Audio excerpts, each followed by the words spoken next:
So give it up one more time for Raimi Robert.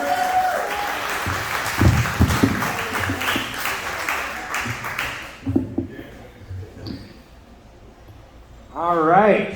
To answer Berto's question earlier, he's like, "What are you trying to do? All these Hispanics? We're in San Antonio, dude. How many fucking needles and how many haystacks am I supposed to find for this fucking show?" I mean, Jesus Christ.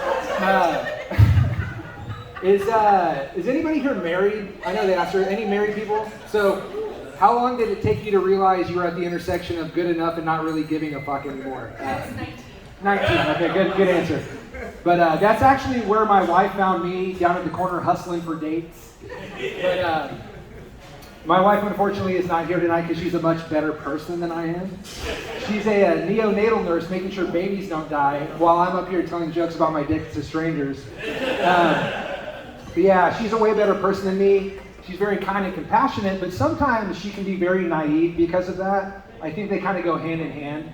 For instance, we went to go see the show, and we parked out in front of a bar called the Iron Bear. And she's like, "We're early for the show, let's go have a drink." So we go into the Iron Bear, we have a drink, and it's about 5 minutes after we left the Iron Bear, that she says, "You know what? I think that might have been a gay bar." And I'm like, "Really? What tipped you off? The fact that it was called the Iron Bear, or the fact that there was a shirtless cowboy scissoring a bear on the patio?" And she's like, "Oh, I thought they were just really good friends." No, they've never met each other at all. But yeah, my wife works nights and I work days. It's pretty awesome because a lot of the week we don't see each other at all, except for about 15 minutes in the afternoon when I get home from work to get the kids from her so she can go to work. It's great. It's all the pleasures of being a single parent with none of the burdens of weekend pussy. But for clarification, weekend pussy is pussy you get on the weekend. Okay, so we're clear on that, all right? Okay, so yeah, I don't get any, this kid is awesome. I appreciate that he's hearing this. Fun fact, my parents took me to see open mic comedies when I was a kid, and I turned out fine. It's cool.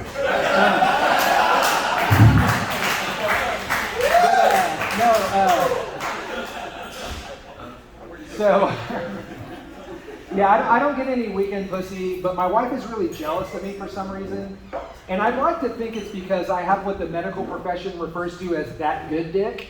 But really what it is that she, her dad left when she was a baby, so she has abandonment issues. This is cheaper than therapy, guys. Just stick with me for a second. She has abandonment issues, so she leans on me really heavily to kind of fill that void, be that male figure in her life. But it's really not fair to me, because my dad left when I was a little kid too. But unlike women and gays, I can't fuck away my daddy issues. Am I right, Berto? Yeah.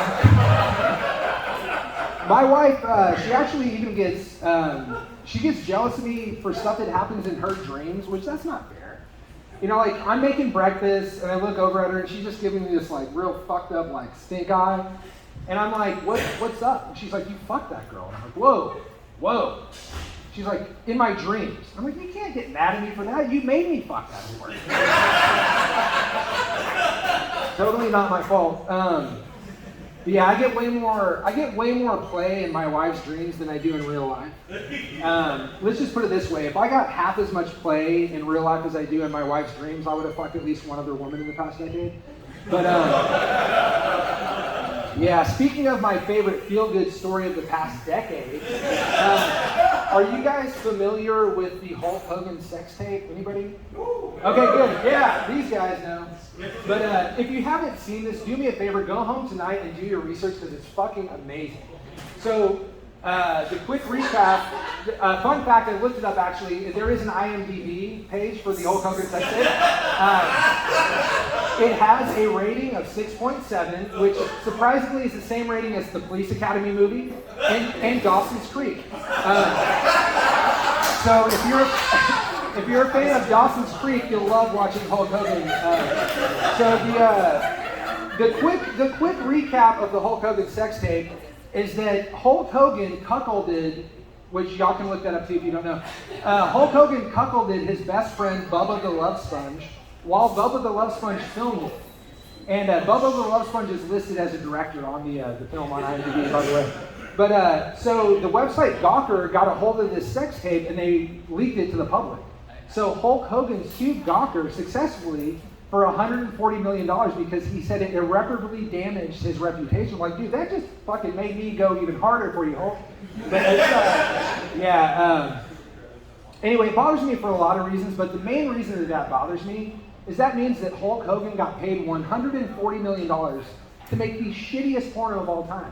I mean, he's really fucking up that economy really bad. Yeah, I don't know. I was watching this sex tape and I was getting a little bit worked up because I'm a Hulkamaniac till I die. And I'm getting a little worked up. And I know you said it's the shittiest porn of all time, but it doesn't take me a lot to get worked up, if I'm being quite honest. And I look over at my lovely wife and I say, hey, brother. I'm like, you want to put a mouth hold on the little Hulkster here? And beyond being disturbed by my really bad Hulk Hogan impersonation, just disappointed in general, she's like, no, you just got off of work. You're all fucking sweaty and disgusting. I'm not going to put your sweaty dick in my mouth. And she has standards, people. She has standards. And she's like, but because she knows that compromise is the key to a healthy relationship, she said, I'll make you a deal. If you go take a shower and you wash up your bits and pieces, then I'll do it. But because I know that compromise is the key to a healthy relationship, I countered with, how about I go rinse my dick off in the sink? But she didn't go for that. She has standards. But I just bought a house recently, or more accurately, my wife bought a house and I'm just suckling on that teat a little bit. But buying a house is an awful process. You just have to do insane shit that you would never think you would have to do. And one thing I didn't know you have to do that my wife had to tell me, when you're buying a house, you have to search the area for registered sex offenders. And I didn't think, I would have never thought that. But it makes sense because you don't want to buy a house next door to your registered sex offender because it'll really hurt the resale value of the house and possibly your children's buttholes. So you can't. So you don't want to do that. So we found this house, and it was a great house in a great neighborhood for a great price. I'm like, we gotta buy this house. She's like, hold on, let's not get ahead of ourselves. Let's look. So she gets on the sex offender registry, which is public record. Anyone can go search for it if you're wanting to waste time. She looks, and sure enough, the reason the house was so cheap was because right around the corner from this house was a registered sex offender. And she's like, we can't buy this house. There's no way I'm going to let my adorable children parade past a fucking creep on their way home from the bus. And because I'm a cheap ass and a victim shamer, I'm like, you can't say he was a creep. You don't know what this guy did. He could have been 19. He could have been banging a 17-year-old that he was dating since high school. And she's like, I never thought of that. I really shouldn't prejudge people like that. She didn't say that at all. Actually, what she said was, he was 34 and she was 8. And I'm like, but what was she wearing? But it was a really nice house. No, it turns out this guy was a fucking creep who probably should be castrated and bleed out. But I didn't need a sex offender registry to know that this guy was a creep. I could just say that. That's cool. All I took was pedophile jokes.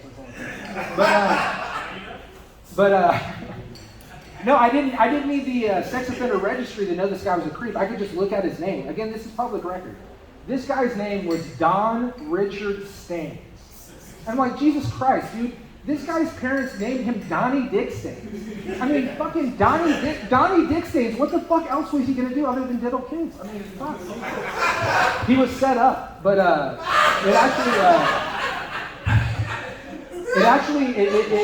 it motivated me to write a procedural crime drama, kind of like Law and Order, called Donnie Dick Staines RSO. Donnie Dick Staines, registered sex offender. He's on the case. Whenever there's a kid in danger, Donnie Dick Staines will be there. But they didn't pick it up. No one picked this pilot. But I don't know. Getting a house is cool though because I'm trying to be better for my kids than my upbringing. When I was a kid, we lived in shitty Section 8 apartments, And I had to share a room with my older brother who just beat the shit out of me all the time.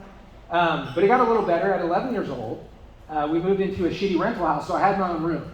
Which, if you're an 11-year-old who's just learning things about yourself, having your own room is very fucking important.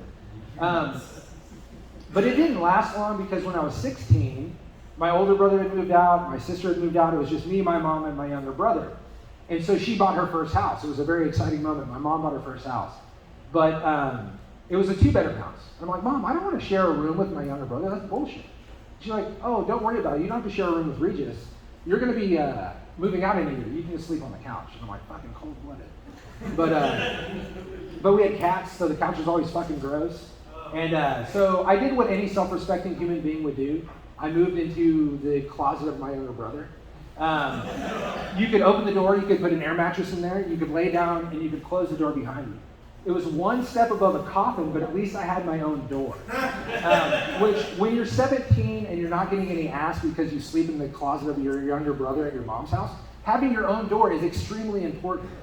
But I try not to harbor resentment towards my mom because she was a single parent. You know, she tried the best she could.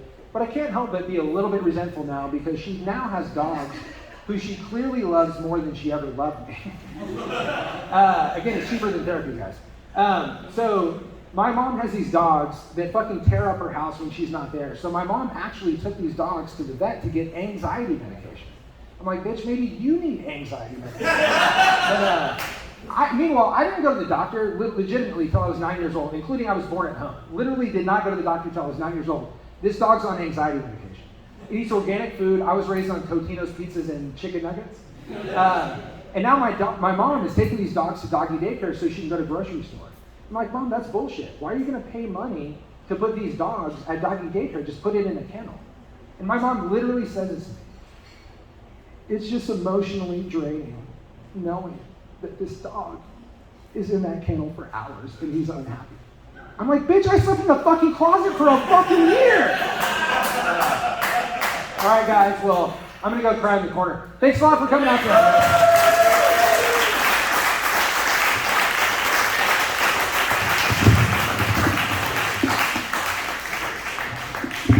One more time for Ramey Robert.